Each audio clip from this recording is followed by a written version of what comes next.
ቪዲዮዬን በደንብ አዳምጡ። ዛሬም አዲስ ነገር ይዤላችሁ መጥቻለሁ ወገኖቼ። ቪዲዮዬን ላይክ፣ ሼር፣ ሰብስክራይብ አድርጉ።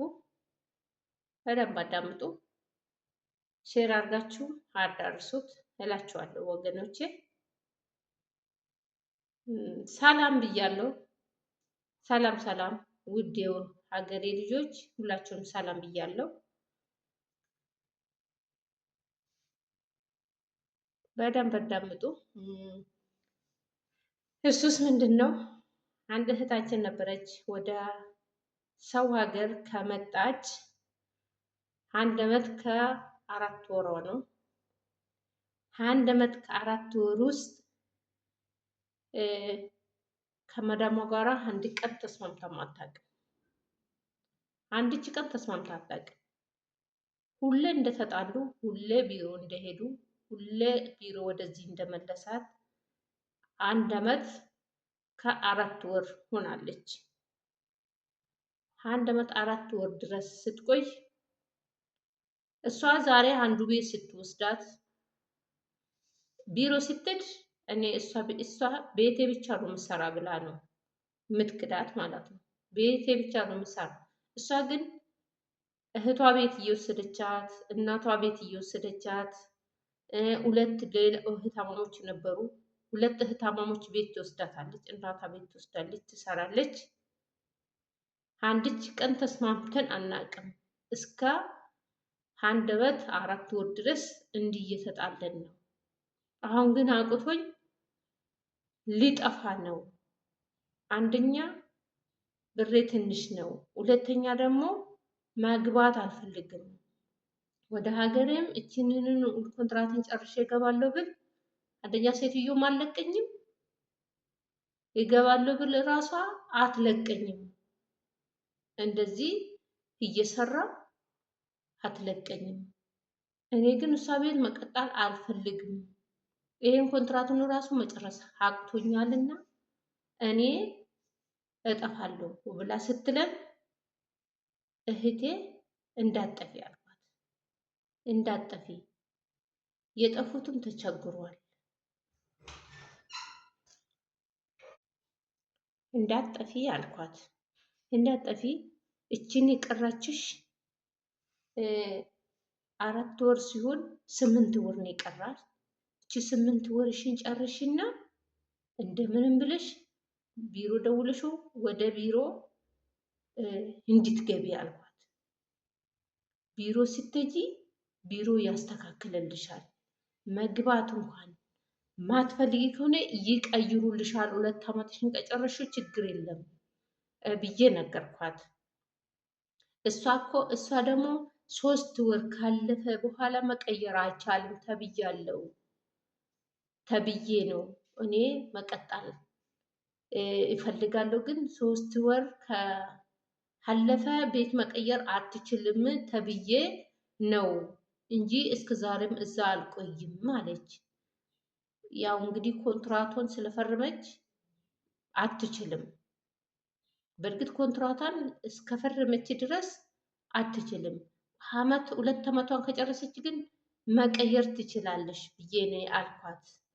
እና አትጥፊ፣ የጠፉትም ተቸግሯል። ከጠፉ እኮ ብዙ ብር ይገኛል ተብሎ እንደምንለፋ ብዙ ጣጣ አለ። ብዙ ብር አይገኝም፣ ውሸት ነው፣ ግን ጣጣው ብዙ ነው አልኳት እና ብዬ መከርኳት።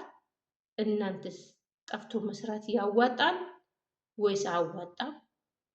በኮሜንት አሳውቁኝ። ብዙ ሰዎች ጠፍቶ ብዙ ደሞዝ ብዙ ብር እያገኙ ራሳቸውን የሚለውጡት ብዙ እህቶቻችን አሉ ስሉ እንደዛ ብዙ ብር እንዳለ ብዙ ጣጣን ያለ። አንደኛ ወረቀት ስለሌለ እንደፈለግሽ ወጥተሽ አትገቢም። እንደፈለጉ ወጥቶ መግባት አይቻልም። ሁለተኛ ደግሞ የቤት ኪራይ አለ፣ ቀለብ አለ፣ ስራ መጥፋት ይኖራል። ብዙ ብር አገኛለሁ ሲባል ብዙ ጊዜ ስራ አጥቶ መቀመጥ ይኖራል። ብዙ ጊዜ ስራ አጥተው የሚቀመጡ ስንቶቹ ጓደኞቻችን አሉ። ኮንትራት ቤትም ያሉ ጓደኞች አሉ። ጠፍቶ የሚሰሩት ጓደኞች አሉ። ዘመድም ይኖረናል ወይ ደግሞ ጓደኛ ይኖረናል እና እንደዛ ጠፍቶ መስራት መጨረሻው ምንም ሳይዙ ወደ ሀገር መግባት ይሆናል። ለምን ሀገር ይወስናል። በተለይ ጆርዳን ላይ በጣም ከባድ ነው። በጣም ከባድ ነው። እንኳን አይደለም ጠፍቶ መስራት ኮንትራት ገብቶ መስራት ራሱ ይከብዳል። እና እዚህ ጋር ደግሞ ሀገሩ በጣም ትንሽ ነው። ሰዎቹም ደሃ ናቸው። እንደዚህ እንደ ልብ ብር የሚከፍሉት አይደሉም። ሰው ሲያመጣ አይተው ነው ሰራተኛ የሚያመጡት። ሰራተኛ ያመጡና ሞቶ ያችን 2 ዓመት እያስቀምጡና ወደ ሀገራቸው ይመልሳሉ። ሰራተኛው ግን ለመስራት እየፈለገች ባይመቻትም አንዴ መታለች እና መስራት ትፈልጋለች። እነሱ ግን የሚከፍሉት ከ275 ዶላር በላይ መክፈል ምናልባት እንደው ከስንቶቹ ሀድ እስከ 300 ሊከፍሉ ይችላሉ። ከዛ በላይ መክፈል ስለማይችሉ ሰራተኛ ወደ ሀገራቸው ነው የሚመልሱት። ይሄን እወቁ። እንኳን አይደል እነሱ የሚያውቁት በየሳምንቱ አንዴ ቤት ይጸዳል፣ 10 ዲናር ይሰጣል። በቃ ወይ 20 ዲናር እስከነ መስታወቱ 20 ዲናር። እቺንን ነካ ነካ አድርገው የሚያጸዱት ወንዶች ናቸው እዚህ ሀገር። ነካ ነካ አድርጎ ይሄዳል። በቃ ይሄንን የለመዱት ካጠገባቸው እንዲበላ እንዲጠጣ አይፈልጉም። እና ደግሞ እዚህ ሀገር ላይ ጠፍቶ መስራት አያስፈልግም ብዬ መለስኳት እህቴ። እንግዲህ እናንተስ ምን ትላላችሁ? እኔ አይቻልም ብያታለሁ። እናንተስ ምን ትላላችሁ? ያዋጣል የምትሉ ከሆነ እስቲ ኮሜንት ላይ አስታውቁኝ እላችኋለሁ። ይሄን ቪዲዮ ላይክ፣ ሼር፣ ሰብስክራይብ አድርጉ። ላይክ እያደረጋችሁ ሰብስክራይብ እያደረጋችሁ ሼር እያደረጋችሁ ለሁሉም አዳርሱ። ለእንደዚህ አይነት ለእንደ እህቴ የተማከረችኝ እህቴ እንደዛ ካላችሁ ይህ ትምህርት ነው ብዬ ነው የምመክራችሁ። ሀገራችሁ ገብታችሁ ሀገር ብትቀይሩ ይሻላችኋል እንጂ እዚህ ሀገር ላይ ጠፍታችሁ እንዳሰሩ እህቶች እና ይህንኑ መልእክቴ። ሰላም ሁኑ። መልካም ቆይታ። ፈጣሪ ከእናንተ ጋር ይሁን። ሰላም ቆዩልኝ። ቪዲዮውን ላይክ፣ ሼር፣ ሰብስክራይብ አድርጉ። አበረታቱኝ እላችኋለሁ። ሰላም ሁኑ።